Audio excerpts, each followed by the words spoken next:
You can see it pretty good? Okay, and that's kind of what it looks like right there, okay? You know, and it has, you know, volume number, cause number, in the interest of, blah, blah, blah, you know, Frankie Smith. Can you see it? There you go. And that's what it looks like, okay? In the district court, Bexar County, Texas, 150th Judicial District, okay? And that's what it looks like. That's what ours looks like. Mine looks very similar to this too, okay? And then, you know, you kind of have, you know, and that's what this is right here. That's what this little setup was.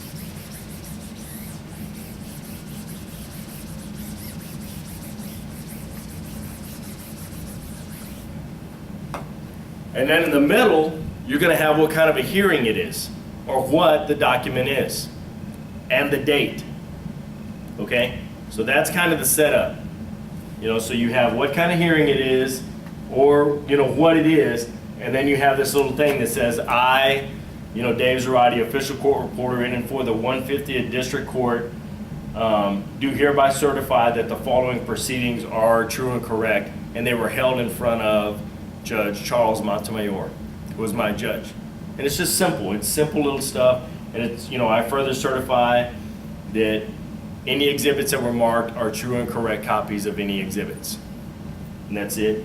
And I'm going to kind of pass this around and let you look at it. And really what this one is an exhibit. It's an exhibit thing. So here's one. Here's one that's pretty good. And that's kind of the setup right there. Okay? And you can kind of see it. You know, it's a reporter's record, volume 1 of 1 volume, trial court number, blah, blah, blah. Ours are like 2014 PA because it has to do with paternity. And then the number or whatever. But it's kind of the same setup. And this was a motion to suppress. Okay? We've talked about that. The motion to suppress, motion in limine, all of these different motions, whatever. And, you know, it just says, on the 28th day of November 2005, the following proceedings came on to be heard in the above entitled and numbered cause before the Honorable Michael Mary, Judge presiding, held in San Antonio, Texas. No big deal. Simple, to the point. But this is what I was talking about right here, about your name on every one of the pages. And you can see this one has page 1. Okay? And that's just what it looks like, okay? And you can just kind of look at it and then pass it back or whatever, and everybody kind of look at it. But that's what the appearance page looks like, okay? Pretty simple, standard.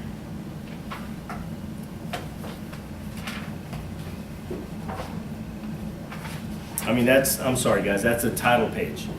The title page. The appearance page is who was there. Okay? So all of the attorneys that were there should be on this page. Okay? The next page of the transcript may be an appearance page. The appearance page are a listing of the attorneys who were present for the action and the parties that they represent. Although some reporters prefer to put the appearance page on a separate page, they may begin on the title page. Mine is always separate. Okay? So I don't care if I have a little bit of room at the end of the title page. My appearance page is always on a separate page, okay? And it lists all the attorneys. So just because an attorney represents somebody, but he wasn't there, then you don't put him on there. It's people that were there, that showed up. Okay, that's the whole point of the appearance page. Yeah, you in the back. We had Christine, do you know her? Yeah. She came and showed us one of hers, and she, on her appearance page, she said there was an attorney that brought his wife because they were going somewhere else afterwards. Yeah. And she put the wife on there. Would you do that? No. No. I thought that was kind of weird. Yeah. No, I wouldn't. Because it has nothing to do with who else is there. You know, my grandma showed up. I'm not going to put, well, my grandma showed up. No. Or somebody's grandmother showed up. One of the attorney's grandmother showed up. No. So you just put the attorneys. Is that a personal preference? Because I was No. told to put if No. they speak, then do you have to put them? No, it's only, the appearance page is only really for the attorneys. The attorneys and like the videographer. If a videographer is there, or an interpreter is there, or something like that, then, you know, you may. I don't even put the interpreter, you know, if we do it through an interpreter, because usually the judge will say it in the beginning, you know, it was done through an interpreter. But I don't even put the interpreter's name. But I mean, you know, I guess in the deposition you might, but a videographer you would, you know. But no, I wouldn't put everybody in there.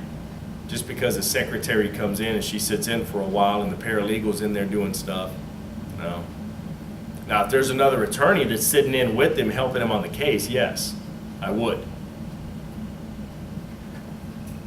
And I don't think, I mean, unless, you know, the person that you go to work for tells you put everybody on there, then you're gonna do what they tell you to do, okay? But I was always taught not to do it, okay?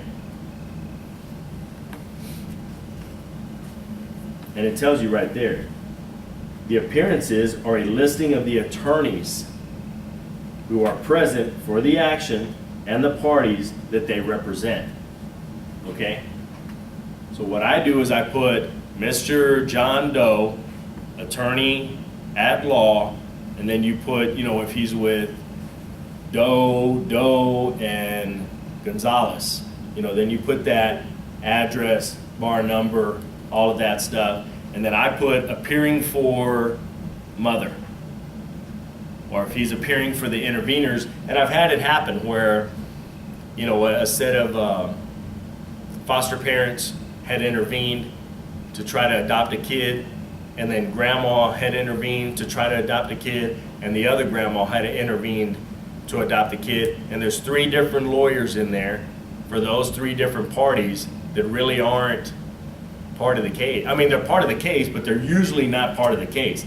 It's usually just CPS, the ad litem, mom's attorney, dad's attorney, and if there's more than one dad, then the other dad's attorney if they represent more than one, or there's more than one dad, okay? But on this one, I had to list all of them because there were the different interveners. So then I put appearing for intervener, Mr. and Miss Jackson. Appearing for intervener, grandma, Mrs. Gonzalez. And appearing for intervener, Mrs. Godina, grandma. So you wouldn't just put for interveners. You know what I'm saying? Does that make sense? Because if you have more than one intervener, then they're not gonna, well, who does he represent? You represent one of the interveners. And they're gonna say it in the record. Usually they will, but you know, usually you kind of want to put it in the front page. Okay? Or if you have an attorney that represents, you have maybe two attorneys that represent 3 dads. And the reason that they would put on another attorney for another dad is because maybe he has a conflict with one of the other dads. You know, we've had it before where, you know, one guy was just the dad. He just had relations with the mom and then left. Well, the next guy coming in, you know, the child was real small. Well, the only dad that this kid knows is his dad, you know, but he's not his biological father. But he's going to represent, or he's going to, you know, try to adopt this kid because that's the only dad that this kid has known. Well, they have an obligation to serve that dad. The other dad, who's never shown up, and then this guy shows up and says, you know what, I want my kid. Kid's 12 years old. But you know what, I want my kid. Well, it's going to be hard for this guy to represent the guy who wants to adopt the other kid too. So they call that, it's a conflict. You know, and that's all it is. So he's like, you know what, Judge, it's a conflict. We need to put another attorney on. Okay. So then they put another attorney on. So then you have 2 attorneys for 3 different dads. Instead, the other dad has a kid and he's always paid child support, has visitation with his kid and, you know, whatever. And you know what, I'm going to fight to get my kid. I've always had relations with my kid, so I'm going to try to get him. Okay. He has no conflict with that guy. You know, because the 2 dads are going after their own kids. You know, and there's no conflict there. Okay?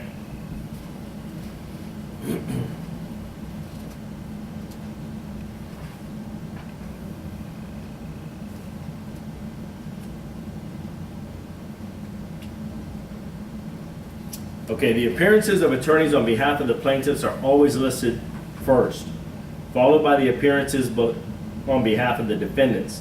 If there's more than one plaintiff and more than one defendant are involved, you must specify which plaintiff and defendant attorney is representing. Okay? So that's what I was just talking about. Okay? So if you have, a different attorney for different dads, then you need to represent that. You need to present that. You need to have Mr. Goldstein representing Father Godina, Attorney Bohack representing Father Gonzalez. Okay? So they know. And in that case, the kids, are they always represented by one attorney, or will they Yeah. each have their own attorney? They usually are represented by one, but sometimes there's a conflict with the kids too. Because they want. Like say, because the attorney is supposed to represent the kids and what they want. Well, maybe what they want isn't in the best interest of what should happen. So then they appoint an attorney, a guardian ad litem, which comes in and says, you know what, Judge, they're telling me that they want to go, but that's not what's best for them.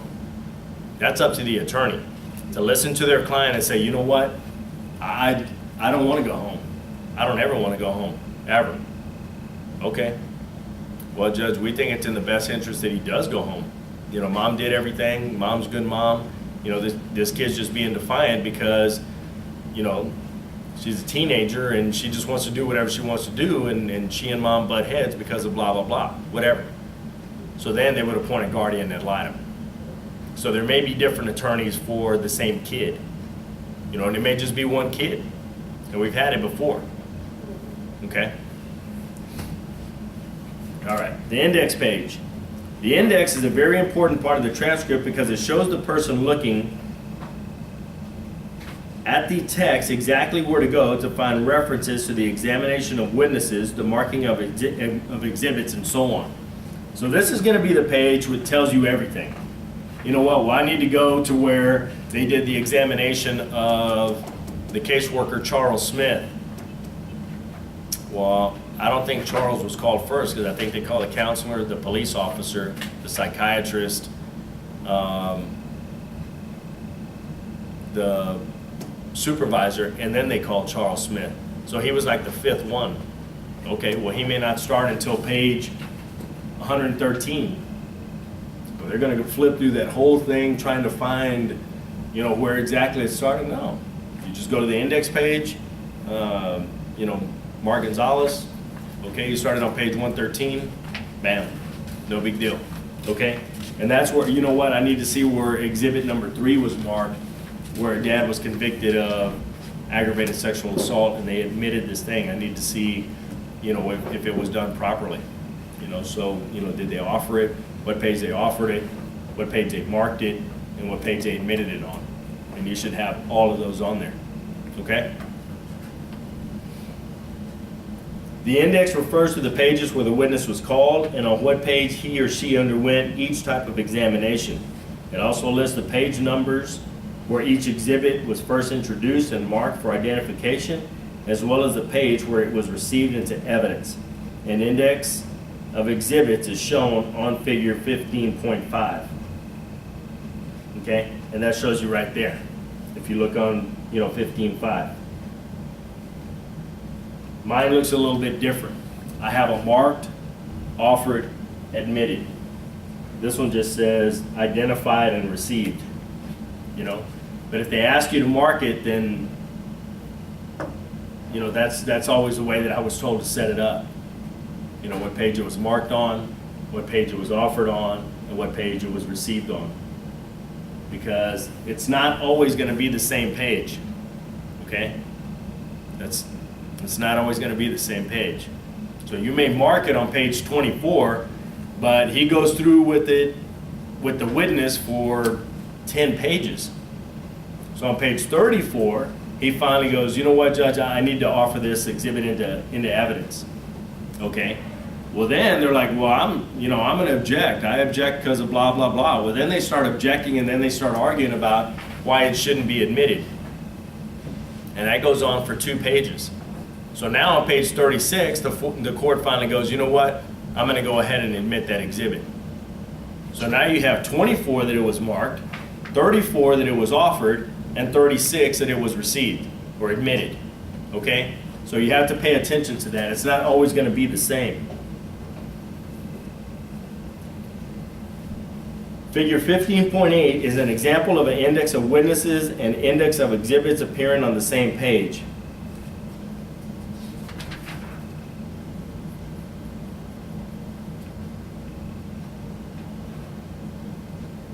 And that's what mine looks like. 15.8 is more like what mine looks like. Okay?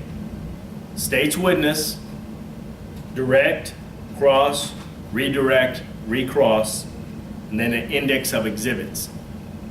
Exhibit number 1, I always put state's exhibit, and then on the next line I put NO1, and then ...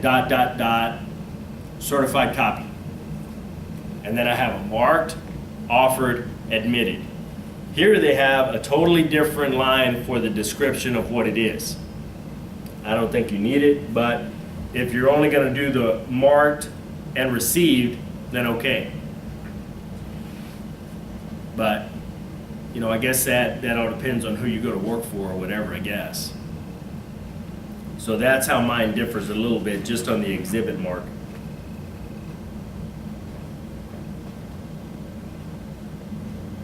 Okay.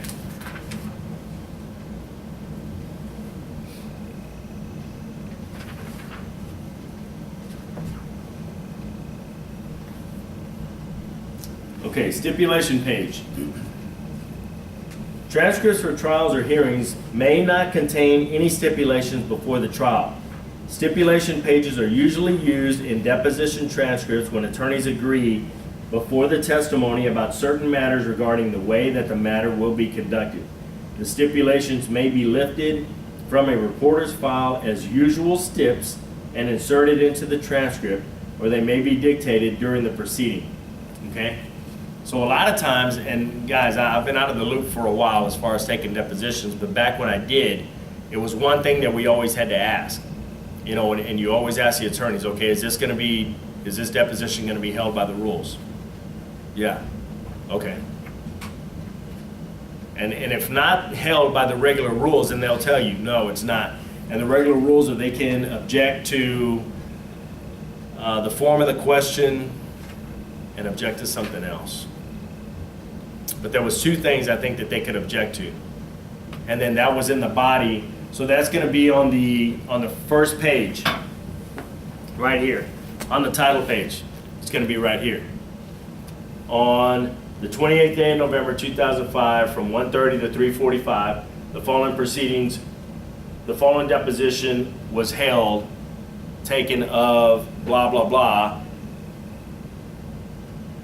in the law offices of blah blah blah, and under the rules. So that's what they mean by certain stipulations. And they'll have it for you, like the people that you go to work for, as far as taking the depositions.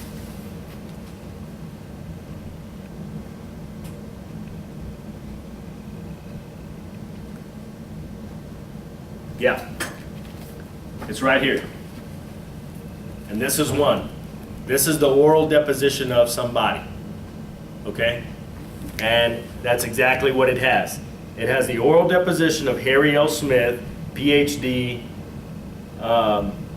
produced as a witness for the instance of the plaintiff duly sworn was taken in the above style and numbered calls on the 6th day of February, blah, blah, blah, at certain time by a certain court reporter in and for the state of Texas, reported by stenograph method and at the offices of whatever firm, San Antonio, Texas, the address, pursuant to the Texas Rules of Civil Procedure. And the provisions stated on the record are attached here too. Okay? So that's kind of what it looks like. I think mine was a little bit different or whatever. And everybody's going to be a little bit different. You know, and whoever you go to work for is going to put that, they're going to tell you, this is how I want the title page to look.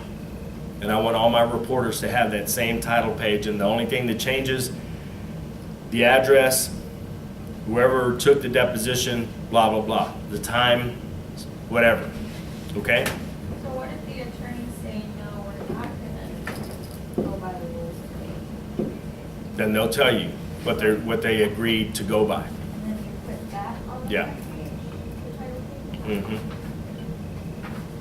Yeah. Like, how is that worded? You know, like the same way. And they agreed that this deposition is going to be taken,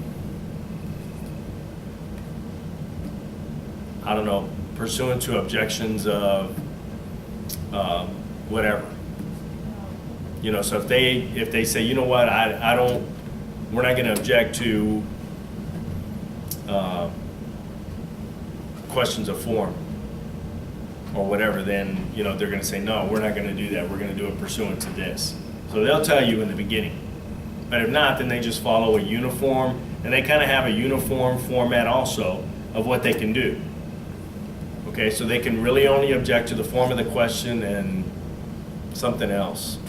But really it's to the form of the question. Well, and they'll just say that.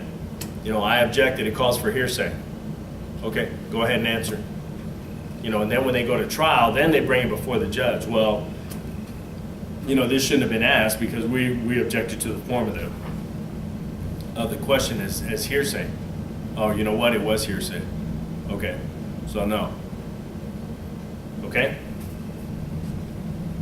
Body of the transcript. The body of the transcript can be divided into those pages that contain either colloquy or testimony. Usually the body of the transcript will begin with some preliminary colloquy or exchange between counsel present or the counsel in the court. This opening colloquy is very important and it sets the entire matter. Okay? And that's, you know, if you ever, you know, look at anything, you know, that's exactly how it starts out. That's how it starts out. The court goes, okay, for the record, I'm going to call this matter cause number 2014 PA 00972 in the interest of John Doe. Everybody is present today. I want everybody to announce for the record. And then they go down and announce for the record. All of that is done in colloquy. That's what this is, colloquy. Okay? That's the setup also. You know, and so it goes on and goes on, and, you know, what are we here for? Well, we're here for this, and you know, we're set for trial, and we're ready for trial. Well, we're not ready for trial, and why they didn't, you know, why they're not ready, and it just goes on, and it could go on for several pages. And the judge is like, you know what, those objections are overruled, we're gonna go to trial. Call your first witness. Then that's when it's set up in question and answer. Okay, I'm gonna call the caseworker.